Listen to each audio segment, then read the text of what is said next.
Olá, começa agora mais um Frente a Frente. Nosso entrevistado hoje é o diretor-presidente do Cerveal, o Serviço de Engenharia do Estado de Alagoas, Judson Cabral, com quem vamos falar sobre as atividades dessa empresa, o Cerveal, e a importância dela no contexto institucional do governo de Alagoas. Bem, eu agradeço antecipadamente ao diretor-presidente e começo justamente por essa condição. Como foi sair da atividade parlamentar? Quem não conhece, o ex-vereador e ex-deputado estadual Judson Cabral. Sair dessa atividade, dessa ação parlamentar para assumir um cargo no governo e que pese uma área que o senhor domina bem, porque o senhor é formado em engenharia, então aí juntou as duas condições que todos acham ser o ideal, né, de um gestor público, é a questão política e a questão técnica. Mas a pergunta que está aí é sobre esse tempo que o senhor já está à frente do Cerveal e como é estar gestor. Bom, primeiro eu quero cumprimentá-la, você e toda a equipe da TV Assembleia, e da satisfação de participar de mais um Frente a Frente. E respondendo objetivamente a sua pergunta, agora, toda a minha vida eu sempre participei politicamente da sociedade, dos movimentos e diretórios, então eu estava deputado. Eu sou um engenheiro de formação, de dedicação, inclusive de participação nas entidades de engenharia. Eu estive presidindo os sindicatos de engenheiros, décadas atrás, né, por 2 mandatos. Estive no Conselho de Engenharia, fui conselheiro, fui vice-presidente, assumi a presidência e sempre tive no setor de engenharia. Inclusive as minhas intervenções sempre foram muito ligadas ao que eu produzi como profissional. Então eu não tive dificuldade em voltar, mas ao mesmo tempo jamais vou abrir mão da minha cidadania política. Então eu sempre disse, eu sou um engenheiro que participo do mundo da política, mas quando estou com mandato é dedicação total. E estou como engenheiro hoje, presidindo a empresa com muito orgulho, porque estou servindo ao meu estado e sem dificuldades, porque nunca me afastei das atividades e aprendi muito trabalhando. Eu já trabalhei no Amazonas, em Rondônia, trabalhei nas telecomunicações, nos Correios, trabalhei em usina, então a engenharia para mim não é uma aventura, é uma profissão verdadeiramente. E a política é aquilo que eu faço por cidadania e vocação. Pois bem, então falemos inicialmente sobre a estrutura do Cerveal. Quando o senhor assumiu o Cerveal, havia uma carência já existente, não é, de pessoal. Hoje, como está a estrutura do Cerveal para fazer esse atendimento de fiscalização e da criação e execução de projetos de engenharia em várias áreas aqui no estado? Olha, Gorete, a Cerveal, apesar de ter uma excelente equipe técnica, mas ela sempre foi uma empresa com um organograma muito mal estruturado. Você tinha o dobro de servidores na área administrativa, ou seja, 2/3 administrativo com 1/3 na área técnica. Isso dava um desequilíbrio e, logicamente, tornou alto o custo da empresa. Houve um enxugamento, mas nós ainda estamos muito carentes de profissionais. Embora as demandas tenham aumentado, nós temos assim, nos virado nos 30. Mas assim, é uma equipe muito boa, profissionais excelentes. A empresa está, eu diria assim, enxuta. Nós fizemos alguns desligamentos, quer dizer, com a orientação do governo do estado. E eu diria hoje que a Cerveal, ela produz com muito afinco, com muita dedicação e tem dado, assim, dentro das suas limitações, a Cerveal tem cumprido o seu papel.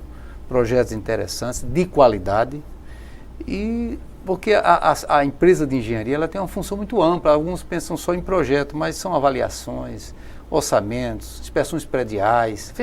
Fiscalização por excelência, é uma incumbência legal da Cerveal. Então, eu entendo ser a Cerveal uma empresa indispensável ao desenvolvimento do estado. Pois bem, entre as obras que são da competência da Cerveal, o que chama a atenção no momento é a reforma de todas as delegacias aqui no estado, delegacias de polícia, não é? Reforma e adequações. E Como o Estado recebeu essas delegacias, que a gente sabe que sempre houve muita reclamação de parte dos delegados titulares e toda a polícia, do agente, enfim, administrativo que trabalha na delegacia, de saber que, além da superlotação, ainda tinha que conviver numa condição, digamos assim, até prejudicial, insalubre para a atividade. Olha, em verdadeiro estado de abandono, os prédios onde ficam locadas as delegacias. Graças a algumas prefeituras, essas delegacias estavam sobrevivendo. Mas o governador Renan Filho, ele teve essa consciência e procurou realmente cuidar dessa área com muita dedicação. Até porque delegacia nem órgão nenhum deve depender de outro órgão, de outra esfera para se manter, né? E tem a questão também da humanização, né? Não só do contingente de trabalho, como daqueles que lá estão sob a custódia do Estado, né? Mas era uma coisa absurda. Então, o prefeito, o governador, dentro das suas diretrizes, então estabeleceu em recuperar. Nós já estamos, eu acho, com mais da metade das delegacias recuperadas e também implementando hoje um novo sistema, que são os CISPs, que é Centro Integrado de Segurança Pública, onde atua junto o contingente da Polícia Militar e o contingente da Polícia Civil. Isso facilita muito as ações, tanto de prevenção, as ações preventivas, as ações ostensivas e as ações eu diria assim, de fiscalização e de inquéritos, né? Ações articuladas. De investigação. Não é? Muito interessante. Então, o governo tem feito, eu diria assim, tem tido um papel muito importante. Isso vai repercutir muito, porque você imagina um delegado, um escrivão, quando chega para trabalhar sem condições, num prédio praticamente... Tinha delegacias que não tinham intervenção há décadas. E isso realmente tem trazido um grande, principalmente no interior do Estado, onde as coisas ficavam realmente ao relento. Mas tem sido importante. A equipe tem trabalhado de arquitetos, engenheiros, tem trabalhado muito, mas nós temos tido o apoio do governo e nós temos cumprido o nosso papel. E muito importante para o Estado. Digo, com a experiência vivida como um parlamentar, que o papel é fiscalizar, eu diria que o governador tomou uma decisão acertada. E, enquanto parlamentar, atuando na Assembleia Legislativa, o senhor conhecia bem essas demandas do Estado, porque na condição até de deputado da oposição, uma oposição responsável, não aquela oposição sistemática, mas sempre levava à tribuna as questões de mau funcionamento, não é, na máquina administrativa. Exato, Gorete. E eu tive assim um certo preparo, porque eu trabalhei nas telecomunicações como engenheiro e nos Correios. E eu viajei muito nessa época, conhecendo os municípios e cuidando de infraestrutura de prédios similares, né? Você chega num município, você sabe que você tem o prédio dos Correios, tem a delegacia, sede de prefeitura e tinha o prédiozinho da telefonia, né? Então eu trabalhei nessa área e realmente havia muito abandono. Ainda tem muita coisa a se fazer, mas o governo tem dedicado bons investimentos. O que leva, a seu ver, o Estado deixar que um setor estratégico como é a segurança pública ter um instrumento importante, como é um equipamento como a delegacia, chegar às condições em que a gente já tem observado através de denúncias antes mesmo de iniciar essa readequação e essa reforma? Olha, eu diria assim que isso é uma visão estratégica de governo. Então, o governador atual percebeu que o outro não percebeu, embora no governo passado foram carreados recursos através de empréstimos, onde essa infraestrutura estava incluída. Mas o governador passado, o governador Tevora, ele priorizou fazer acessos de vias, pavimentações. Por quê?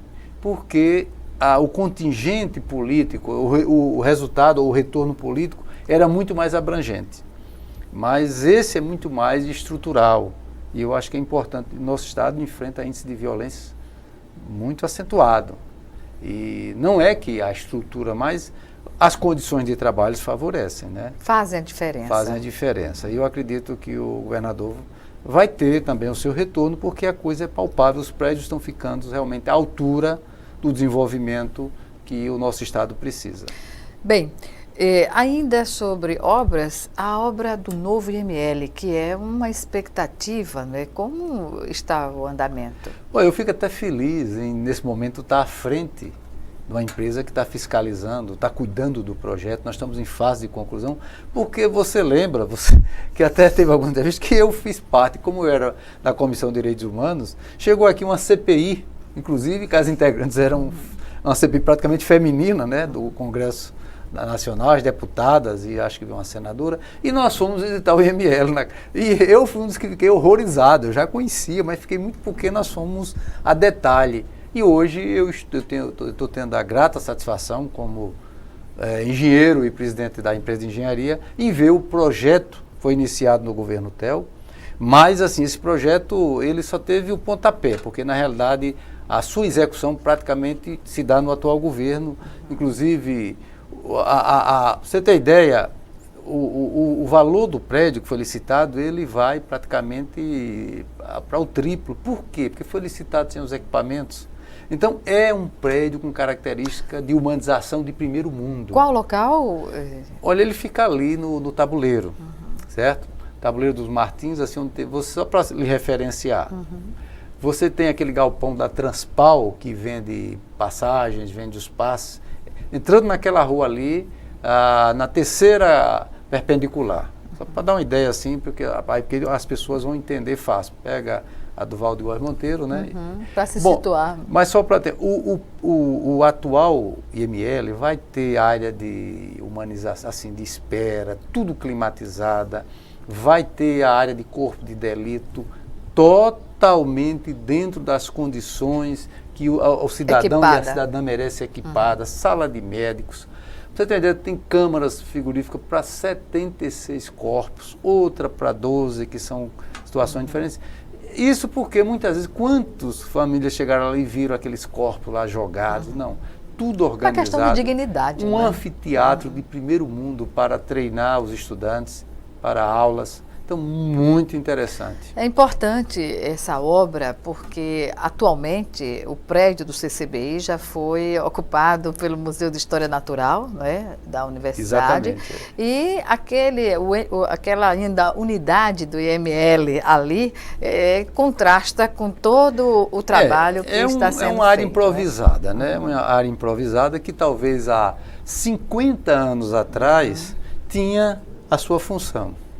Hoje nós temos uma população no estado de Alagoas de 2.300.000 habitantes. Maceió tem mais de 1.200.000 habitantes. Então, naturalmente, que as coisas não evoluíram como devia evoluir. E o prazo de entrega dessa obra vai ser cumprido? Vai. Apesar do inverno ter sido rigoroso, como profissional de engenharia eu tenho que destacar, não é desculpa, é realidade, mas essa obra será entregue ainda esse ano.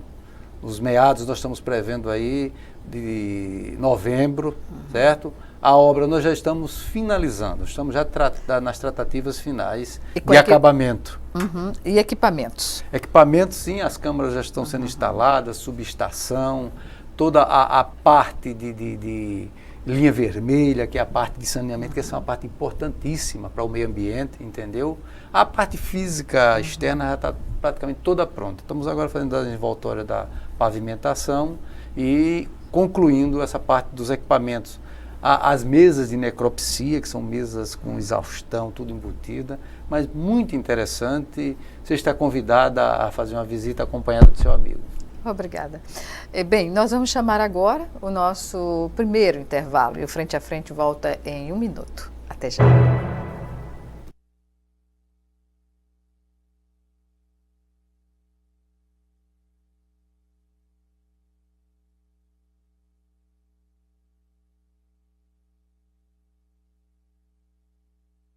Estamos de volta com Frente a Frente e hoje a nossa entrevista é com o ex-vereador, ex-deputado Judson Cabral, que no momento responde pela direção Ele é presidente do Cerveal, Serviços de Engenharia do Estado de Alagoas. E nosso assunto, claro, as ações, não é, do Cerveal, a importância desse órgão no contexto da engenharia e da infraestrutura aqui no estado. Bem, sobre o Centro Tecnológico de Jaraguá, eu já vi a obra, é uma obra interessantíssima do ponto de vista arquitetônico, porque está inserida numa região tombada, não é? Parte dela tombada aqui em Jaraguá, e próxima ali do centro de convenções.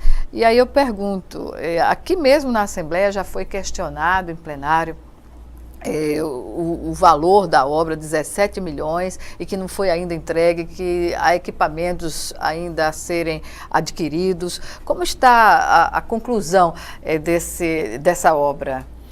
Olha, agora, essa é uma obra muito interessante, uma obra pujante, né, de 6 mil metros quadrados, mais de 6 mil, vai chegar a 6.200, e que tem a parte nova e a parte de adequação dos galpões, que nós temos que manter, porque é uma obra. Aqueles galpões faz parte do contexto de Jaraguá, do tombamento, entendeu? Então, uma parte de construção e reforma. Então, realmente é uma obra que até agora nós já gastamos em torno de 15 milhões, tá? 95%.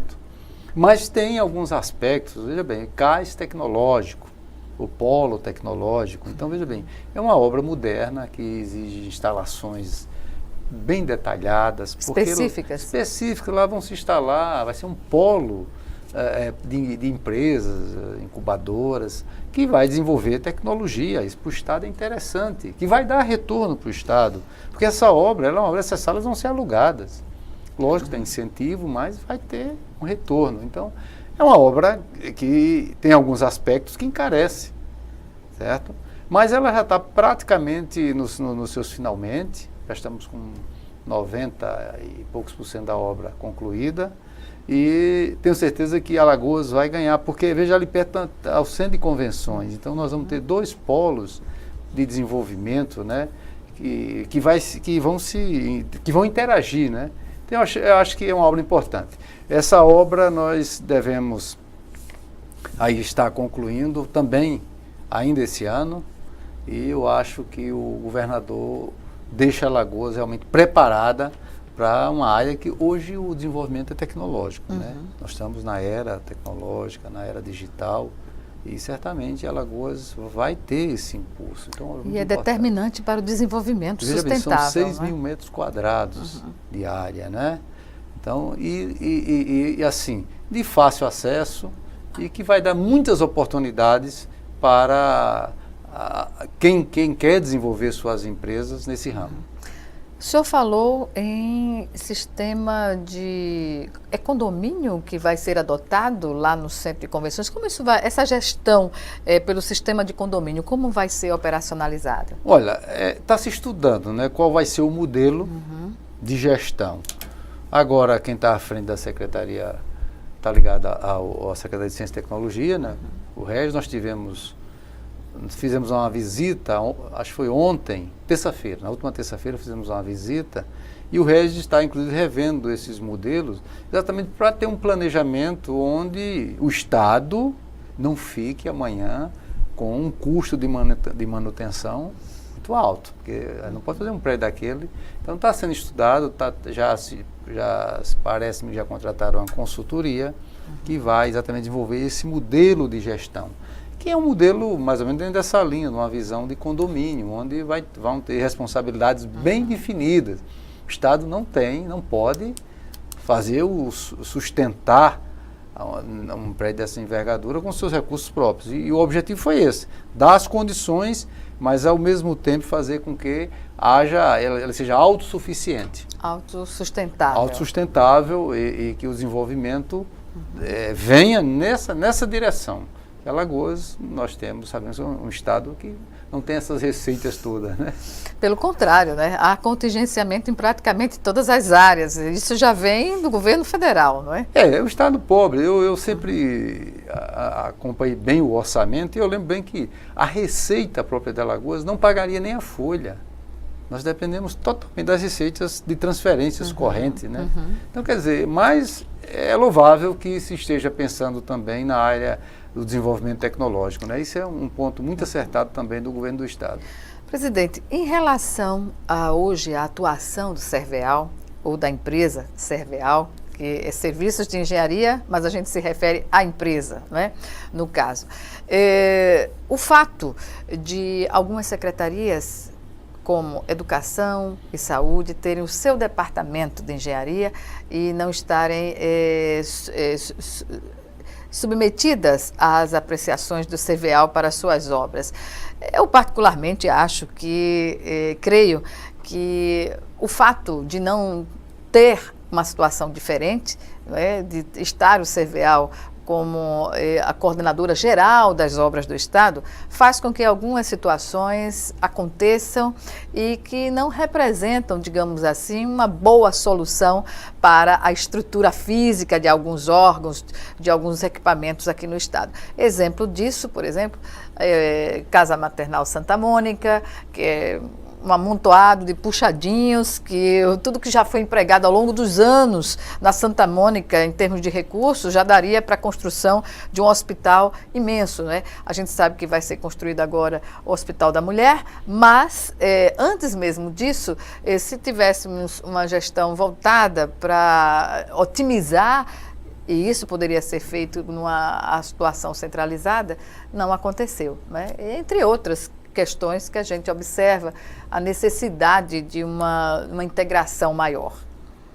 Olha, na realidade, a Serveal, por força de lei, é quem deveria coordenar todo esse processo. E eu até entendo que esses departamentos, eles deveriam ser departamentos de manutenção predial, corretiva e preventiva.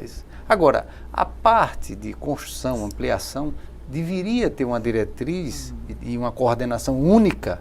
Assim, isso é minha visão, obviamente que hoje eu entendo, o governador encontrou assim e assim não deu para transformar. Mas seria, na minha visão, seria mais produtivo, seria mais econômico e nós teríamos um padrão melhor dentro daquilo que você observou.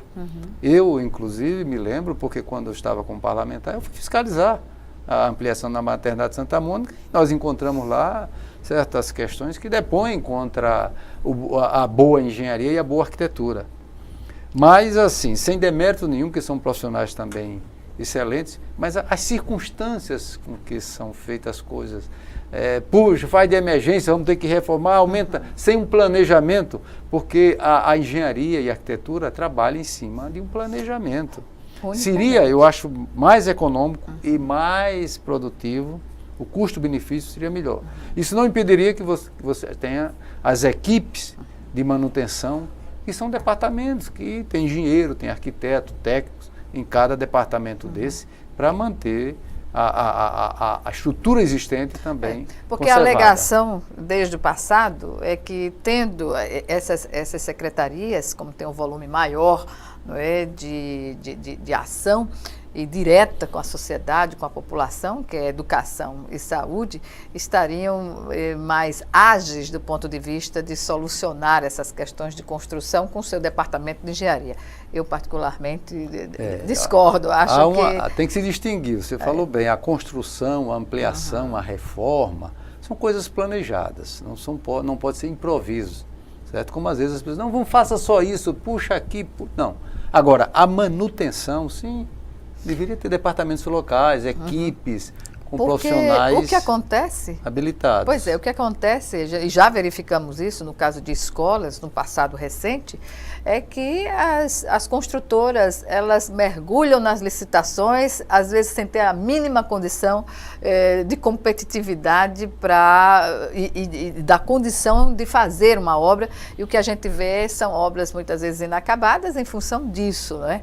Desse prejuízo que leva a uma construtora pequena oferecer o menor preço quando ela não tem a condição de fazer o trabalho. E você despadroniza. Se você tem uma empresa coordenando, você tem um padrão de qualidade, entendeu? Mas se cada um age por si com autonomia que lhe é delegada, às vezes acho que de forma equivocada, aí nós vamos ter, poxa, aí você vê um padrão ali, mas tudo é o mesmo Estado. E é o mesmo governo? mesmo governo. É verdade. Então, assim, eu acredito que um governo que tenha tempo do Estado mais organizado, o governador agora eu acho que está organizando melhor o Estado, suas finanças, também deve pensar em criar. Uma empresa de engenharia tem que ter uma equipe trabalhando no banco de projetos. Um Estado organizado tem uma equipe que vai trabalhar, inclusive em função das diretrizes do governo federal, porque tem recursos federais. E você já se antecipa quando você tem um banco de projetos. E nós não temos hoje, é ação de comendo, é fazendo, chega o pacote e você, eita, para isso aqui. Então, é melhor, olha, um Estado não se desenvolve sem área tecnológica. Pois é, portanto, é o que muita gente justifica para dizer que antes de uma reforma política deveria se fazer uma reforma no Estado, não é? Também, né? Também. Pois é. Bem, mas a Cerveal está engajada também, como eu toquei anteriormente, na construção da Casa da Mulher de Alagoas, do Hospital da Mulher. A Casa da Mulher, veja bem, eu já estive em Brasília, nós recebemos, quando eu cheguei já encontrei esse projeto, que seria ali na Avenida Senador Rui Palmeira, né? A leste-oeste, a Lagunar. Ocorreu um problema ali, porque quando implementaram o projeto, esqueceram de fazer a consulta prévia à Secretaria de Meio Ambiente, e quando eu fiz, metade do terreno ele estava fora do padrão de construção, porque você tem a questão da maré. Tem que prever, né? Prever, e o plano diretor trata isso, e o meio ambiente, e então, em função disso, o projeto que já estava definido, ele foi totalmente perdido, porque a metade então teve que bolar um novo projeto. E nesse meio termo veio a questão da saída do governo federal, a mudança de governo. Bom, eu não vou contar essa história, porque... E aí já mudou as diretrizes. Eu até que voltei lá e coloquei até a equipe da Cerveal para tocar o projeto. Mas aí veio o problema de recursos. Os recursos que estavam alocados, que garantia 5 casas, já não tinha mais. Então aí vem essa disputa, né? E aí, não, vamos ver se no próximo orçamento. Isso prejudicou bastante. Mas mesmo sem esse projeto, o Cerveal tem desenvolvido projetos interessantes. Nós estamos com o projeto do campus da UNEAL pronto, da reitoria, que vai ser em Arapiraca. Há os outros campos da União, nós estamos tocando muito. A UNEAL está se estruturando, isso é interessante. E esse governo também, eu acho que o ensino superior, que a UNEAL tem como primazia a formação de professores.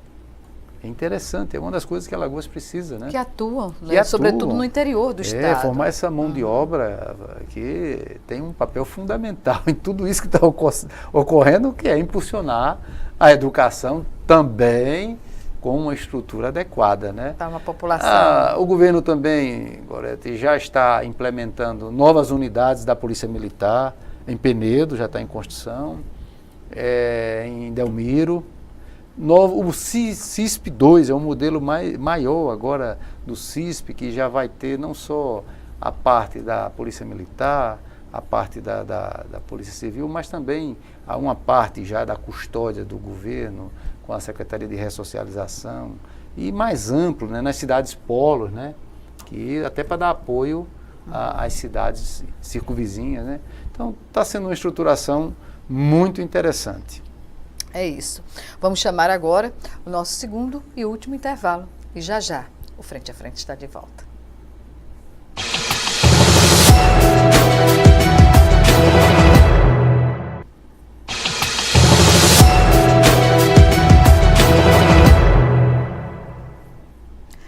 Voltamos para o último bloco do Frente a Frente, que hoje recebe o diretor-presidente do Cerveal, Judson Cabral. Mas agora, neste bloco, nós vamos falar sobre política. Política no âmbito mais genérico, digamos assim, mais específico também. Bem, o senhor que já deteve mandato, como eu já disse no início da entrevista, de vereador, deputado estadual, como avalia esse cenário político ou o cenário da política brasileira? Gorete, para quem tem compromisso com uma política voltada para a construção social, de respeito à cidadania, é dramático, né? Ele fica numa angústia muito grande ao perceber que a evolução que nós tivemos, ela também trouxe consigo um processo de corrupção muito grande, que está envolvendo todas as instituições. As vísceras da República, né, dos poderes, estão, eu diria assim, tremulando, né? E, por outro lado, é indispensável para que uma democracia avance. Então, eu espero que todo esse processo, e aí quem é maior de idade que se envolveu, independente de partido, que pague pelos seus erros, na dimensão dos seus erros. Agora, que também traga uma reflexão para uma população que a grande maioria sempre ficou à margem, né, achando que não tinha nada a ver com isso. Pois é, mas está aí o prejuízo. Mas nesse contexto de depurar tudo isso que está acontecendo, a gente tem uma massa que não tem visão, não tem a condição crítica, não é? Também. Tem a classe média e os meios de comunicação, as redes sociais, mas sabemos que há uma massa que está sem tomar conhecimento, né? Eu acredito que a classe média, na hora que ela deixar a anticultura, né, que nós vivemos, de achar que eu não tenho nada a ver, porque eu tenho meu salário, que eu não dependo, só quando eu precisar, se ela realmente tomar consciência e mudar de atitude, uma reflexão que o momento exige, ela tende a irradiar isso e ajudar também que a classe mais desfavorecida, a classe pobre, ela comece também a acompanhar esse processo. Eu acredito muito nisso porque o poder de influência de uma pessoa da classe média na sua envoltória, certo? É muito grande. As suas condutas, a sua manifestação, entendeu? Isso influencia politicamente. Eu acredito que esse momento vai... Não é uma coisa... veja bem, eu não me engano que do dia para a noite, como nas eleições municipais, nós já vimos que não houve um resultado satisfatório. Mas se avança alguma coisa. Bem, a gente se observa que as denúncias e as comprovações de casos de corrupção no país atingem praticamente todos os partidos. E o seu partido, o Partido dos Trabalhadores, tem enfrentado, sobretudo nas redes sociais, uma relação odiosa, digamos assim, de boa parte de quem está lá presente constantemente nas redes. Como o senhor vê essa situação do partido e a sua, especialmente?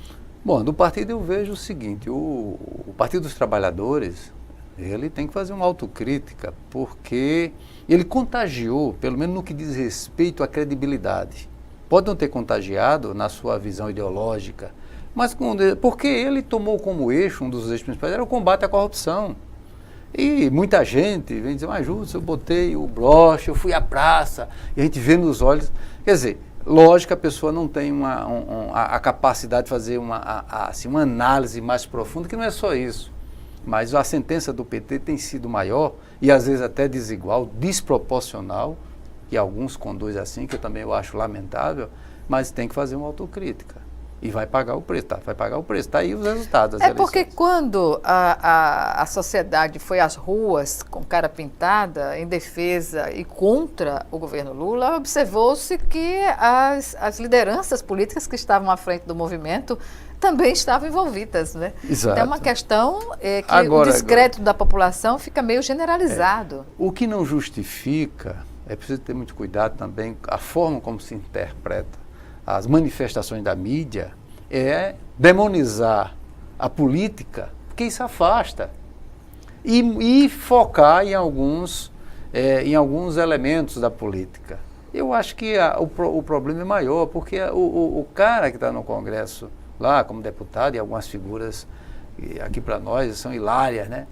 Ele vem de uma base de vereador, de prefeitos, que ele tem uma relação e que se interagem. Então é preciso que a gente entenda que nós temos que mudar, fazer com que a educação política chegue, que as pessoas façam uma reflexão, que a política é indispensável, a organização é social e política.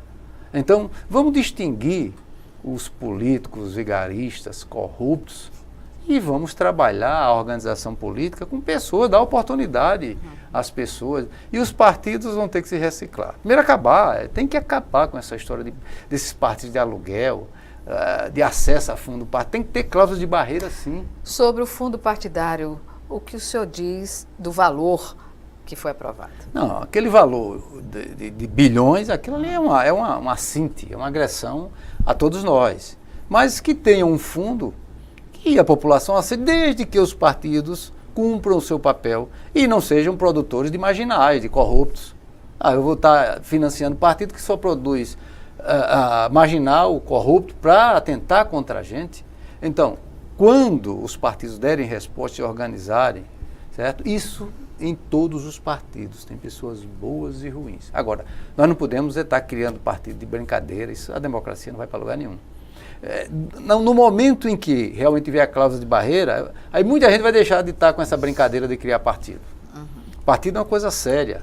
Você pode até não ter acesso ao fundo, mas se você tiver uma proposta decente, com o tempo a população você vai interagindo com a população e a população vai acolher, sim, sua proposta.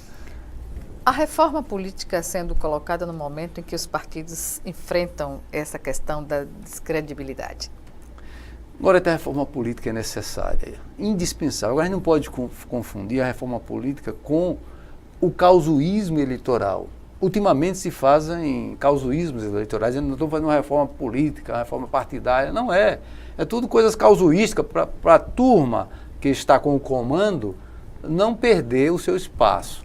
Então, o Distritão, por exemplo? O Distritão, eu acho que o Distritão, ele não passa? Ele não passa, porque eu entendo que ele não atende aos princípios da democracia. Porque ele não agrega, ele vai destruir os instrumentos que se chama partido, que é indispensável. Partido defende tese. O Distritão é pessoas defendendo interesses. E partido é parte de alguma coisa, e a pessoa é uma. Então vai prestigiar político ABC que tem domínio na sua região, que tem algum instrumento de domínio, se é através de uma radiocomunicação, se é através de um palco, se é através de uma grande, até unidade de ensino. Se eu sou um craque de futebol. Então, quer dizer, é preciso a gente amadurecer mais, e a nossa sociedade não consegue ter esse discernimento para fazer essa distinção.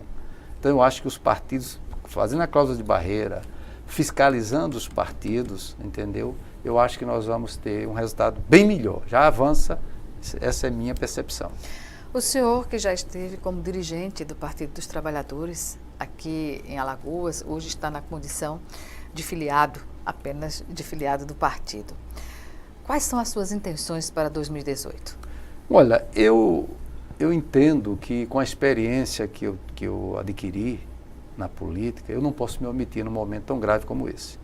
Não tenho nenhuma vergonha de ter tido mandatos, de ter estado à frente do mundo da política com o mandato, que exerci o meu mandato, prestei contas e estou preparado para uma nova disputa.